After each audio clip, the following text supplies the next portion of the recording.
Alors la calligraphie, à mon sens, elle existe majoritairement pour enluminer un texte. Ce n'est pas exactement un art de l'écriture, c'est une réappropriation artistique de l'écriture.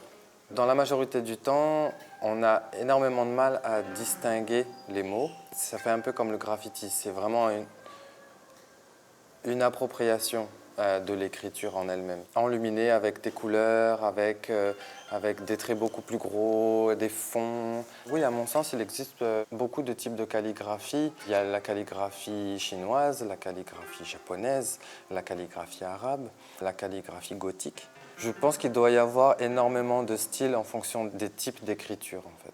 Et moi, personnellement, mon penchant s'est vite orienté vers la calligraphie arabe, principalement de par mon origine marocaine et cette proximité qu'a toujours eu cette écriture dans ma vie et dans mon enfance et dans ma culture.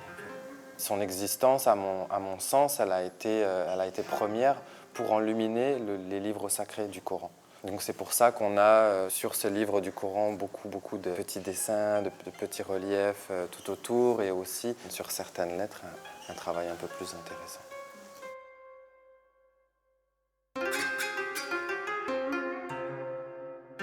C'est vrai que j'ai toujours eu cette histoire avec la calligraphie. Je me suis aperçu que j'aimais ces formes, ces couleurs, ces courbes, ces lignes. C'est vraiment quelque chose pour moi de très visuel, de très graphique, de très poétique en fait. Et je pense que c'est la poésie de cet art qui m'a touché en premier. J'ai toujours eu ces envies-là à l'intérieur de pouvoir découvrir, continuer à apprendre et à découvrir ce travail, étant donné en plus que ça fait partie de ma culture et donc par ce même biais, c'était aussi une manière de continuer à apprendre des choses sur moi aussi. C'est quelque chose qui est revenu en fait vraiment de manière très forte quand j'ai commencé moi à retourner encore au Maroc et à m'autoriser à réapproprier ma culture, à me réapproprier cette culture-là. Donc par ce parallèle, je me suis autorisé aussi à découvrir, à apprendre l'arabe et à l'apprendre par le biais de l'art calligraphique en fait.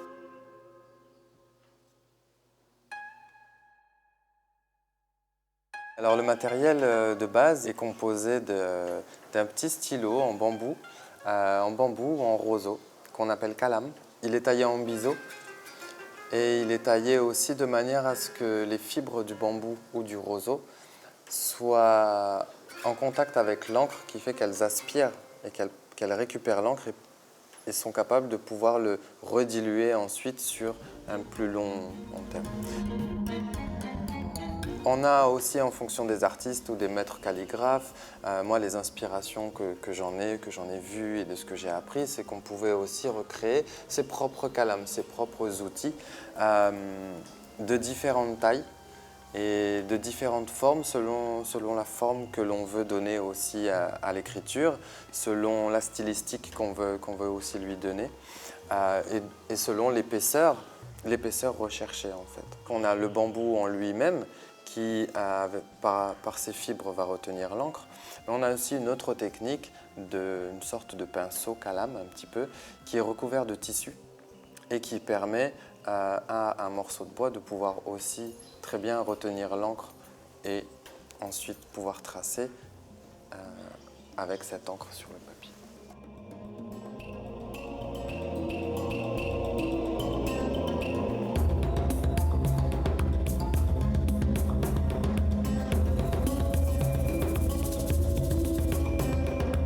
Ces lignes, ces courbes sont les représentations de lettres arabes en fait.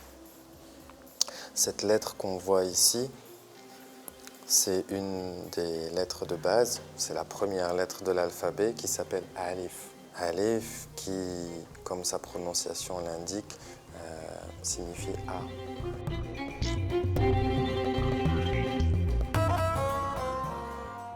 Il m'est aussi paru évident d'inviter Hind aussi ici en Nouvelle-Calédonie pour continuer à développer le travail qu'on avait déjà commencé au Maroc. Il était pour moi essentiel de pouvoir continuer cette collaboration, continuer ce travail et pour moi continuer cette réappropriation par quelqu'un qui était aussi de culture marocaine, de langue marocaine aussi. Et c'est vrai qu'au jour d'aujourd'hui, Hind continue à m'enseigner les règles de base de la langue arabe, de la culture et aussi de cet art de l'écriture. Moi, mon moteur de transformation, c'est le corps, c'est la danse. Je suis danseur avant tout et c'est vrai qu'une manière pour moi de comprendre un sujet, de comprendre un art ou de comprendre un concept, c'est d'essayer de l'intégrer dans mon corps et dans ma danse. Le lien avec l'art calligraphique est assez rapide et assez facile à faire. C'est pour moi une écriture qui est en grand mouvement. L'écriture en elle-même, par essence, est un mouvement. Est créée par un mouvement et se définit dans des lignes, dans des courbes, dans des boucles, dans des points, dans des traits saccadés, dans des traits allongés, dans de grandes lignes verticales ou horizontales. Et si on fait la transposition, c'est très facile d'y arriver à la danse. Tout ce bagage, c'est tout ce que j'ai pu mettre aussi au jour d'aujourd'hui dans le spectacle sur lequel je travaille en ce moment, qui est Men Ana, qui est ce solo. Et cette volonté du solo aussi de pouvoir enfin récupérer toutes ces matières pour les intégrer dans mon corps, dans ma danse, dans mon écriture et dans ma signature personnelle, mais artistique aussi. Et c'est pour ça que dans les 2 derniers spectacles que j'ai faits, qui correspondent aussi au projet de recherche de calligraphie, j'y intègre la calligraphie, tant de manière visuelle que de manière corporelle.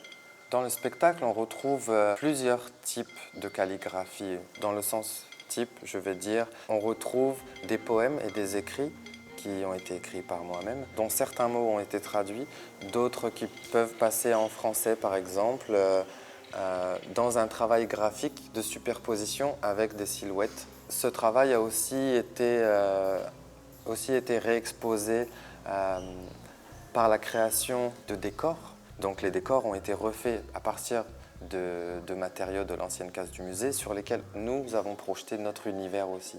Donc pour moi c'est aussi ça la réappropriation et c'est aussi ça Men Ana et ce concept qui est identitaire mais qui est aussi d'un grand intérêt artistique de transversalité.